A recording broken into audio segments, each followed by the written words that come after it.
Ibu Tumina, disilakan.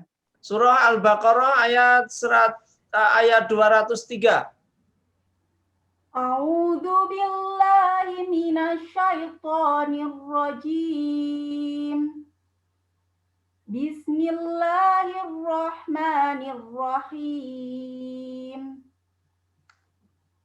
Wadhkurullaha fi ayyamin ma'dudat. Faman ta'ajjala fi yawmaini fala isma alaih. Wa man ta'akhkhara fala isma alaihi liman ittaqa. Wattaqullaha wa'lamu annakum ilaihi tuhsyarun. Terus satu ayat lagi. Wa minan nasi may yu'jibuka qawluhu fil hayatid dunya wa yushhidullah ala ma fi qalbihi wa huwa aladul khisam. Oke, cukup. Shadaqallahul azim. Baik, Saudara Tumina, coba ya tulis yang saya ucapkan.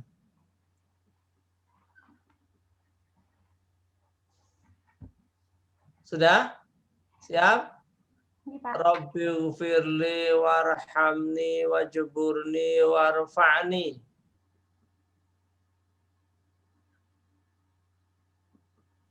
Sudah? Mana tampilkan?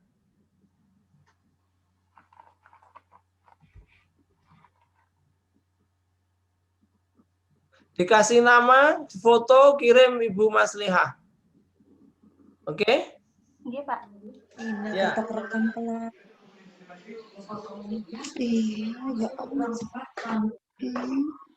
Assalamualaikum warahmatullahi wabarakatuh. Nah, hari ini kabar kalian baik semuanya? Sebelum pembelajaran ini kita mulai, mari kita berdoa terlebih dahulu. Selanjutnya, Bu Guru akan mengabsen anak-anak. Pada hari ini kita akan melanjutkan pembelajaran materi Aku Cinta Al-Quran, yaitu melafalkan Quran Surah Al-Fatihah. Nah, di mana setelah kita nanti belajar materi ini, kalian itu bisa menjelaskan tentang Surah Al-Fatihah. Kemudian bisa menjelaskan pesan-pesan yang terkandung dalam Quran Surah Al-Fatihah dan melafalkan Surah Al-Fatihah dengan benar dapat mendemonstrasikan hafalan Surah Al-Fatihah dengan benar. Untuk memasuki kegiatan pembelajaran, ayo anak menyiapkan buku takhis. Nah, selanjutnya tadi kalian sudah mencermati materi tentang Surah Al-Fatihah. Sekarang anak-anak menirukan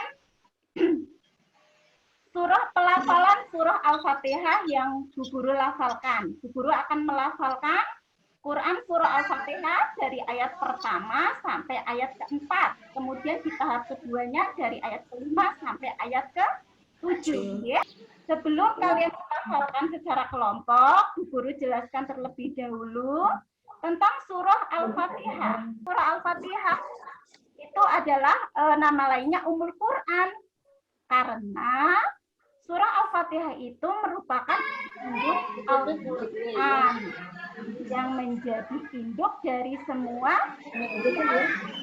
surah yang kedua, Surah Al-Fatihah itu nama lainnya adalah Sab'ul Masani. Nah, kandungan Surah Al-Fatihah ini apa ya anak-anak ya? Kandungannya itu dalam Surah Al-Fatihah mengandung bahwa Allah itu mempunyai sifat-sifat yang maha anak-anak dalam mengamalkan isi kandungan Surah Al-Fatihah dalam kehidupan sehari-hari, Ini contohnya, ini sedang apa ya anak-anak ya? Ya, Temannya yang jatuh. sama teman, berarti bukti bahwa kita mengasihi dan menyayangi.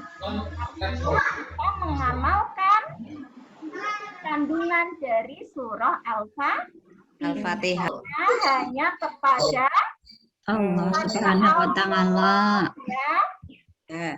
Nah, selanjutnya setelah Bu Guru tadi menjelaskan tentang lafal surah Al-Fatihah, isi dari surah Al-Fatihah, isi kandungan dan pesan surah Al-Fatihah, Bu Guru akan mempersilahkan dari anak-anak untuk bertanya. Sekarang kita akan mencoba untuk melafalkan Quran surah Al-Fatihah bersama kelompoknya.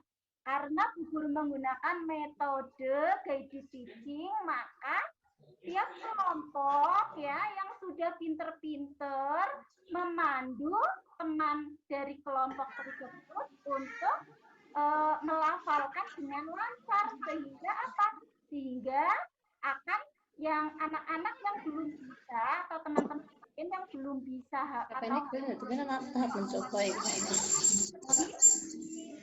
lebih bisa, tiap kelompok berdiskusi untuk menunjukkan ayat yang acak pada papan ya. Ya, nanti kalian potong, itu kan masih acak. Nah, ya kalian urutkan dan pada papan karton, ya. Kemudian kita tiap kelompok untuk menunjukkan maju ya, untuk maju menunjukkan hasil papan tempelnya. Silakan menunjukkan ayat yang ada pada kartu tersebut, silakan ditunjuk. Tadi setiap kelompok sudah mendemonstrasikan ya, sudah mendemonstrasikan Quran surah Al-Fatihah ya.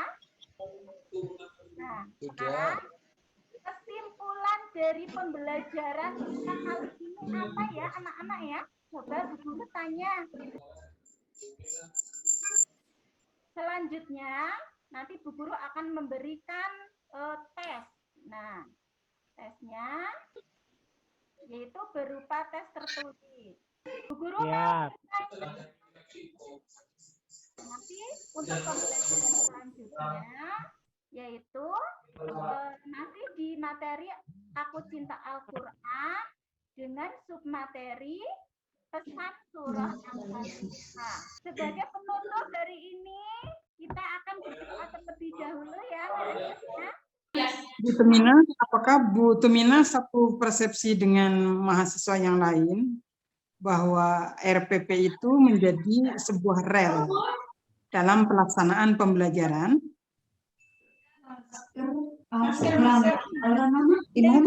Apakah RPP itu yang akan dilalui dalam proses pembelajaran? Iya Ibu, saya satu persepsi dengan teman-teman bahwa RPP merupakan rangkaian dalam pembuatan perangkat pembelajaran, di mana kegiatan pembelajaran kita akan runtut apabila dan akan terencana apabila kita sudah menyusun RPP dengan baik. Oke, komponen-komponen apa yang secara sistematis itu ada dalam RPP? Yang pertama dari atas identitas Ibu, identitas dari nama satuan pendidikan, kemudian mata pelajaran, semester, kemudian tema, subtema, alokasi waktu. Kemudian di bawah identitas ada KI atau kompetensi inti, kemudian di kompetensi inti yang terdiri dari KI 1, 2, 3, dan 4. Kemudian di bawah kompetensi inti ada kompetensi dasar. Kompetensi dasar, dan di bawah kompetensi dasar selanjutnya adalah indikator pencapaian kompetensi. Selanjutnya setelah indikator kita susun tujuan pembelajaran. Dan dilanjutkan dengan langkah-langkah kegiatan pembelajaran yang terdiri dari pendahuluan, inti, kemudian penutup, kemudian dan setelah langkah-langkah pembelajaran ada pendekatan, model, dan metode pembelajaran yang kita gunakan. Dan yang terakhir adalah penilaian atau evaluasi, Bu. Oke. Langkah-langkah pembelajaran sama penulisan pendekatan, metode, model, media, alat, sumber, itu duluan mana?